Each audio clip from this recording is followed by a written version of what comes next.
Streaming on clickorlando.com, you're watching News 6 at 10. So you can confirm you're looking at this as a detention facility. I mean, it's a site that could fit that purpose.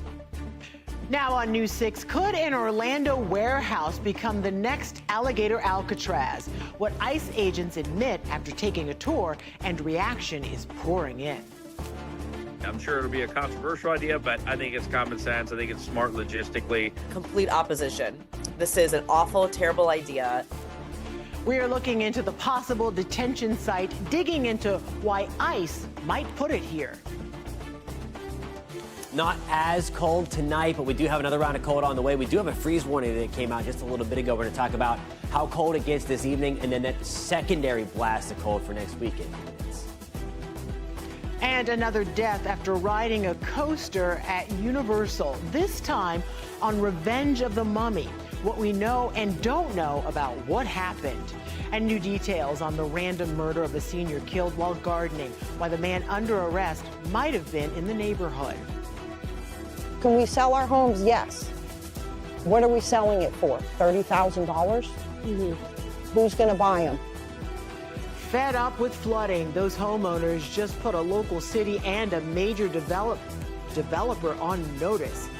What they want done now to avoid a costly legal fight. But we start for the second night in a row with a freeze warning out for part of Central Florida. Good evening, I'm Ginger Gadsden. Matt has the night off. While it is warmer than last night, we still have to take this cold weather very seriously. Meteorologist Jonathan Kegas joins me now. Jonathan, it's cold out there now, but more cold is coming. It's all relative. Right, for sure. It is still cold. You still might want the heavier jacket out there for sure. If you liked the stuff that we had this morning, that's going to be coming back Sunday night. Okay. So we'll take a little bit of a break, relatively speaking, tomorrow morning. A nice break tomorrow afternoon, but as you mentioned, a new freeze warning in play just for us in Marion County. This is for tonight into early tomorrow morning. Everybody just keep your plants covered until about Wednesday morning, and then we're going to be free from at least this round of cold. But that freeze warning again for tomorrow morning, tomorrow morning for Marion County, as temperatures will drop below the freezing mark for us in Marion. Right now, we are already headed back to the mid-30s in the villages. We're at 36 in Ocala, 36 in Denellen, hanging around 48, though, in Orlando. So a lot of us are going to be warmer tonight, but it's still going to be pretty chilly when you wake up tomorrow morning. Here's what I'm talking about. Most of us are in the 30s and 40s, so it is still cold. We are still below where we should be, but a very nice rebound in the temperature department, although we will have more clouds. We're going to get deeper into this part of the forecast, and we're going to time in that second front this weekend that will have us freezing on a more widespread scale by the time you wake up on Monday morning, Ginger. Jonathan, thank you. Strong reaction is pouring into our other top story at 10 tonight, a potential ICE detention facility in Orlando. News 6 was there as officials with the Department of Homeland Security toured a warehouse that could be used to house detainees. It's just outside Orlando city limits near Innovation Way, less than a mile south of the beach line and about 8 miles east of Orlando International. News 6's Troy Campbell is outside the warehouse with a reaction to the controversial idea. Yeah, so this place is absolutely massive. It's hundreds of thousands of square feet, in fact. We spoke to politicians both for and against the possibility that this will house ICE detainees. Are you with ICE specifically? Yes. ICE senior advisor David Venturella telling News 6 on Friday that the department is looking into the possibility of housing detainees inside this warehouse off Transportation Drive near Orlando. So you can confirm you're looking at this as a detention facility. I mean, it's a site that could fit that purpose, but I mean, we're at the very early stages. I'm sure it'll be a controversial idea, but I think it's common sense. I think it's smart logistically. Lake County Republican and attorney Anthony Sabatini says an ICE facility in the Orlando area is long overdue. And actually, I'm kind of surprised it's taken so long. I'm surprised they haven't set this up earlier. Sabatini says the migrant facility would help alleviate the burden on county jails. The jails are basically full, and the reimbursement isn't there either. So taxpayers are actually getting hit a little bit on it. However, not everyone agrees. Complete opposition. This is an awful, terrible idea. Orlando State Representative Democrat Anna Escamani says she's concerned ICE is not only targeting criminals. And I have a very large caseload right now of everyday Floridians that have been detained at their immigration appointments, following all of the rules they were told to follow. Escamani says there will be several steps that will require local approval before the facility could open. I think there's universal agreement that we want to make sure that if you are dangerous, that you are detained and prosecuted and removed. But right now, the approach that ICE is taking is grabbing anyone and everyone. And it's still unclear if there will have to be any rezoning changes in order for this to hold ICE detainees. We also reached out to the Department of Homeland Security, who tells us they do not discuss their future operations. I'm your Orlando community correspondent, Troy Campbell, News 6. Now, Florida already has 2 detention facilities. There's Alligator Alcatraz located in the Everglades in South Florida, and Deportation Depot at the former Baker Correctional Institution about 40 miles west of Jacksonville.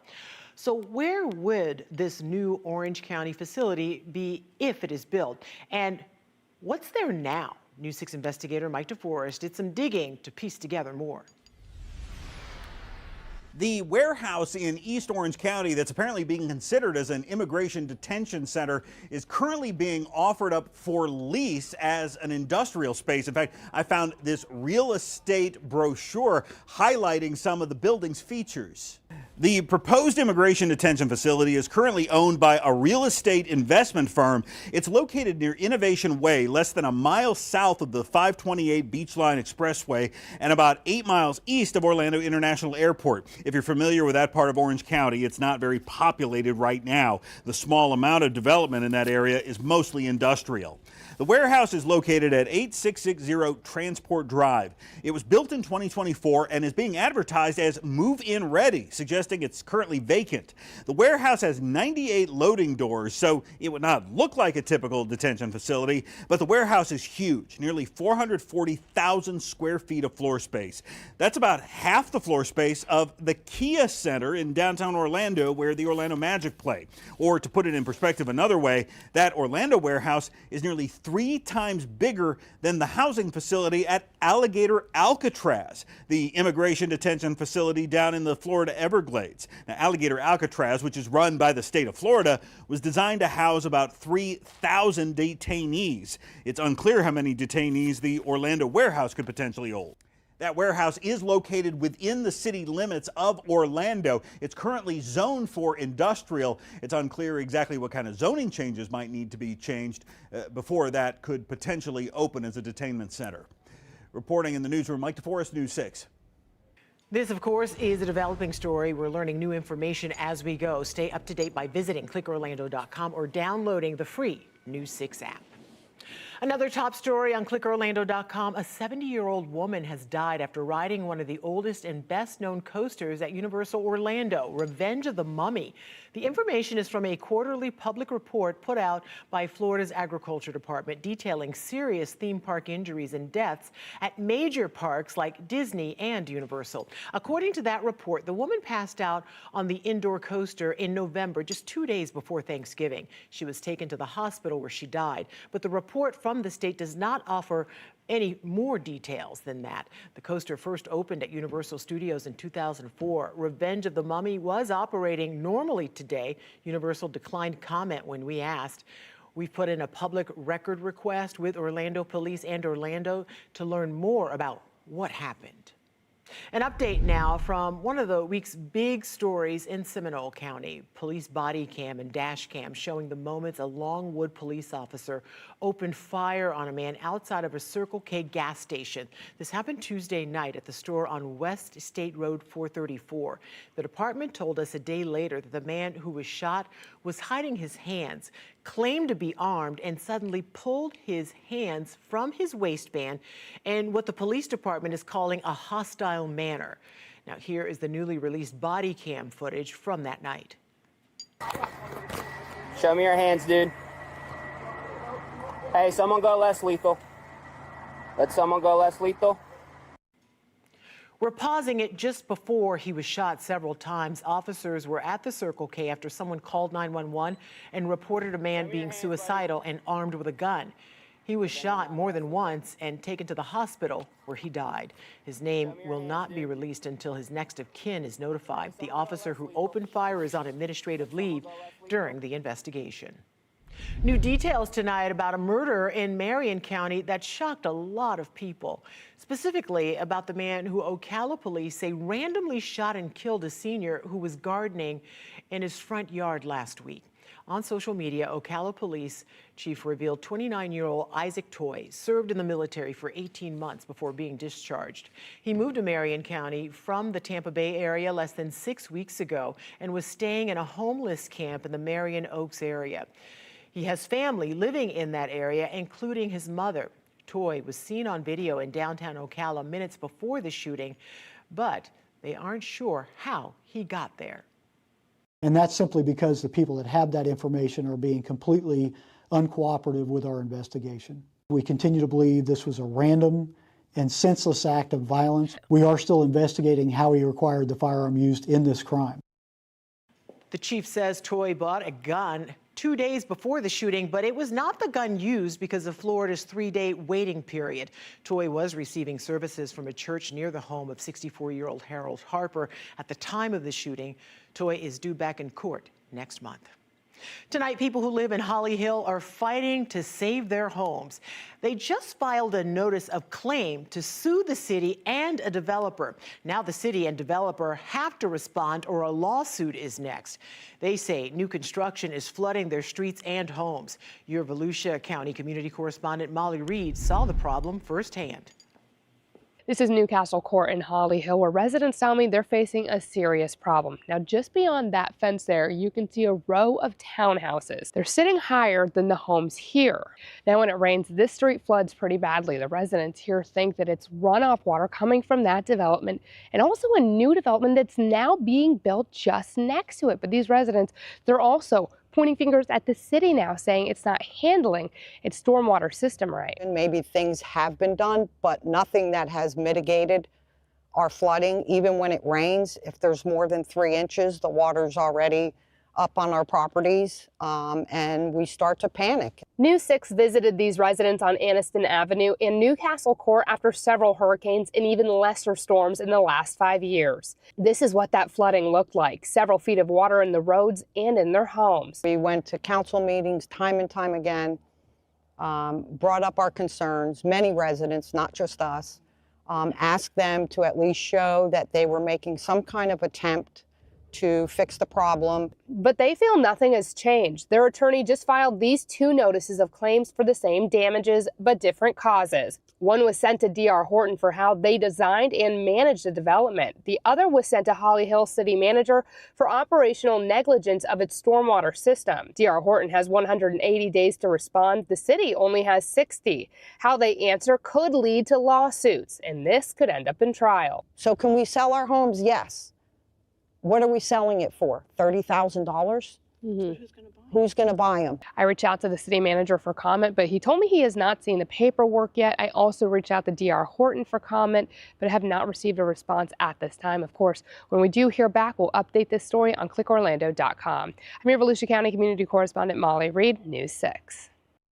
In just hours, a slow trek at Kennedy Space Center will help put Americans on a fast track back to the moon.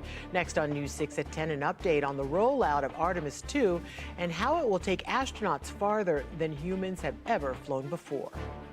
And another slow-moving milestone happened just a couple of miles away from KSC. Why Disney's newest and largest cruise ship may have just sailed out of Port Canaveral for the last time. And a fast car that could make auction history by this time tomorrow night. That could be the most expensive Ferrari ever. Why it's truly one of a kind, and you can bid on it in Kissimmee. You're watching News 6 at 10 on a Friday night, covering Daytona Beach shores, the Villages, and all of Central Florida. This portion of the news is sponsored by Central Florida Honda Dealers.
Now on News 6, as soon as next month, 4 astronauts will circle the moon and fly farther from Earth than any crew before.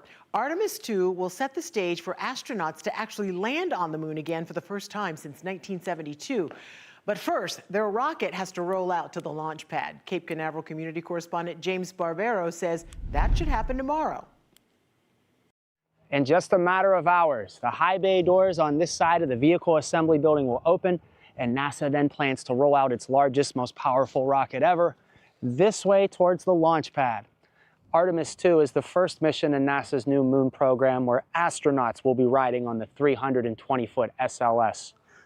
And before SLS rolls out, the mission managers are giving us an update. I want to ask them how quickly they can get the moon rocket ready for launch this time. Artemis 1 took 8 months from rollout to launch. So could you talk about the lessons you learned the first time through this process that makes you confident that February could be feasible? First off, it was a brand new vehicle, and we learned a lot during that campaign getting to launch. Without significant issues, if everything goes to plan, then certainly there are opportunities within February that could be achievable. Possibly launching as soon as February 6th, depending on a test at the pad to fuel the rocket.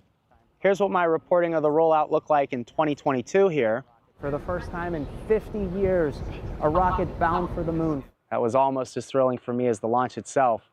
Saturday's rollout starts at 7 in the morning. We'll keep you updated how the slow crawl to the pad goes right here on News 6 and clickorlando.com. In Brevard County, I'm your Cape Canaveral community correspondent, James Sparvero, News 6.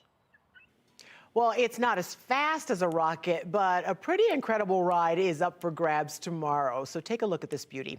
The only Ferrari 250 GTO made in white is going up for auction tomorrow. Meekum's Kissimmee Auction House says the 1962 Bianco Speciale is literally one of a kind. It can go 0 to 60 in 5 seconds. Top speed is around 174 miles an hour. Holy grail of Ferraris, if not the holy grail of collector cars, is the 250 GTO. All right, so the last GTO up for auction shattered records in 2023, called the most expensive Ferrari ever sold. It went for nearly $53 million. Now, this white model could go even higher when it is a unique supercar boast hits the auction block tomorrow. That's going to happen at 3 o'clock. Good luck to whoever bids on that. Well, if it's not too cold for you to hit the theme parks, Epcot is turning into one giant masterpiece. The International Festival of the Arts kicked off today. The 2026 celebration brings vibrant artwork, live performances, and immersive experiences to life across the park. Visitors can explore artist galleries, join the Disney Lorcana trading card quest, or discover culinary creations throughout World Showcase. It also features a Disney on Broadway concert series with top performers from The Great White Way. We have the list of those Broadway concerts and the latest word from all local parks and attractions at clickorlando.com/theme parks. The Festival of the Arts runs through February 23rd. Speaking of the mouse, look at what we spotted tonight on our launch. Credit Union Port Cam.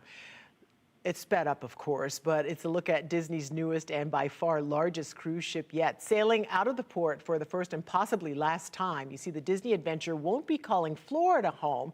The Adventure is the first Disney ship built with the needs of Asian cruise passengers in mind. Now, here are some pictures that Disney shared as cast members welcomed the 8th ship in the fleet yesterday morning. Mickey and Minnie even traveled from Walt Disney World to see it in person. From here, the Adventure will sail south through the Panama Canal with stops in LA near Disneyland and near Tokyo Disneyland and Disney Sea. Now, its maiden voyage from its home port in Singapore is set for March 10th. That's going to be just spectacular. All right, turning to our forecast now, meteorologist Jonathan Kegis joins us now. I don't blame people for sailing out of our port tonight because it's a bit cold, especially if they're heading for someplace warmer. Go south for sure. Yeah, the Bahamas sound pretty good right about now. Temperature is still a little chilly tonight, and we are still talking about a freeze for us in Marion County, maybe outlying parts of Northern Lake and Sumter as well, where we have air temperatures taking the tumble quickly tonight under calmer winds. The Villages were at 35, Ocala 36. Denellen 34. So again, a lot of us already close to the freeze at the freezing mark in Wildwood. Leesburg, we're back to the 30s. A little bit warmer along in southeast of I-4 where we are in the upper 40s in Kissimmee. Good evening in Holopah. We are at 48 degrees. 51 for us in Cocoa Beach. So temperatures all over the place. Now, it will be cold to start tomorrow, not as cold. Emphasis on the as again, as we have air temperatures again bottoming out right around the freezing mark in Denellen, Ocala, 40 degrees in the Villages, 45 in Orlando, 44 degrees in Oviedo. Even though we are close to the morning temperatures now, we are going to shift the wind direction overnight and start to pump in some of that warmth to make our way back to the 70s tomorrow. Here's a live look outside Daytona Beach. Air temperatures for us in the lower 40s under that clear sky. Winds are calm. Those will start to pick up just a little bit as we go through the day tomorrow. Those will be out of the south to pump in some warmth. Temperature change over the past 24 hours. You see all the warmth building in red. That's about 15 to 20 degrees warmer. Places like Mobile, back to New Orleans, Atlanta, into parts of eastern Tennessee. That is where we have the warmth building. That arrives tomorrow. High temperatures going to get back into the lower 70s in Leesburg, Bunnell, and Bushnell, I should say. Bunnell, we're going to be back to the lower 70s as well. Rain chances tomorrow at 0%, but I do think we see extra clouds slide in. Right now, we're in between the two big cold fronts. The one from yesterday, way out at sea. The next one, it's holding tight way back to the upper Midwest and into the nation's heartland. This cold air arrives as we get into Sunday, and then especially into Monday by the time you wake up. And again, it is chilly back there. Bismarck is 5 above right now. Winnipeg coming in at 3 degrees. It's 9 in Minneapolis, and you just see again where that pink color is. That's where the air mass currently situated. That will arrive Sunday afternoon into the evening. Here's our next cold front. It slices through Sunday morning. That's 2 o'clock in the morning. As we go through the afternoon, you see the blue up there. Still the opportunity for some snow in the Panhandle. Again, that stays up in the Panhandle, but we will get all of the cold as it slices through. Also the opportunity for a few scattered showers, a rogue downpour in the mix, but otherwise, it is going to turn much, much colder again by the time we get into Sunday evening.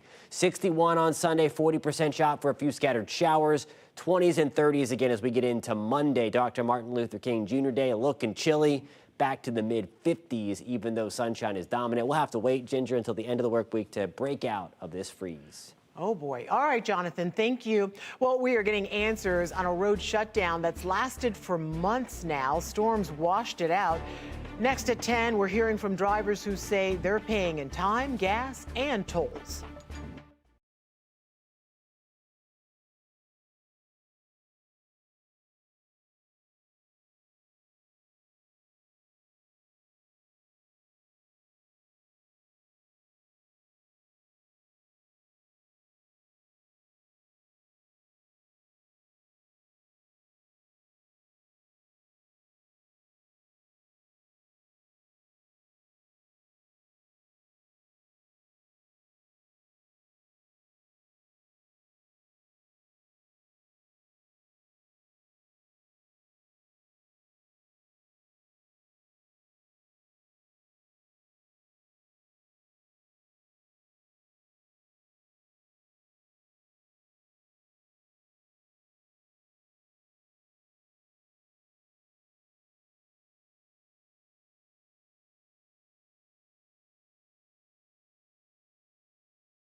Your forecast is sponsored by Strata Services.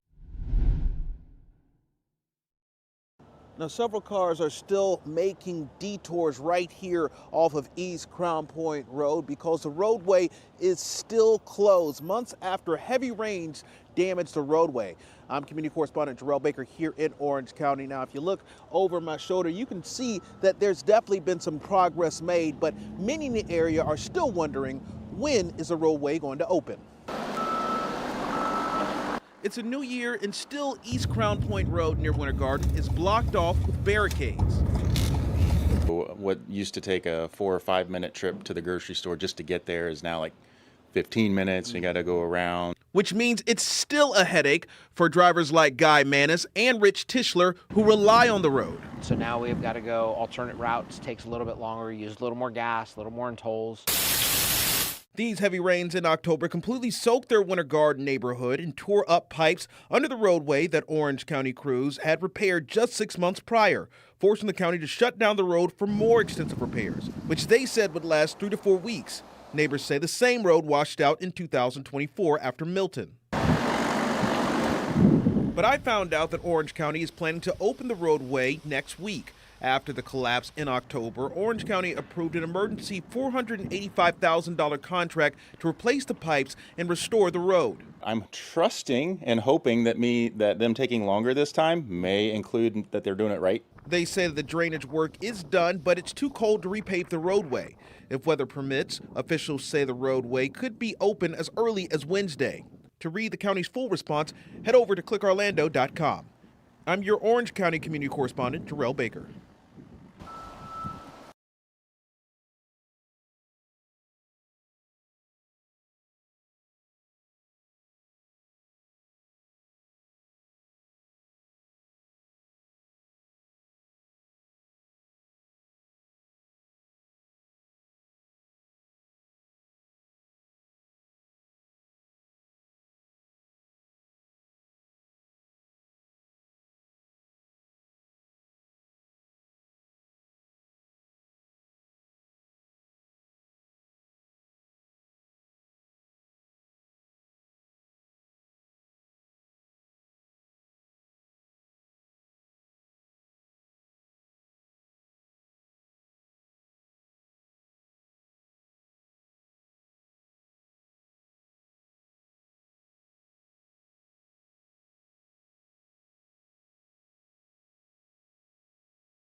And that is going to do it for us right now, but be sure to join us for more news and headlines at 11 o'clock. Bye.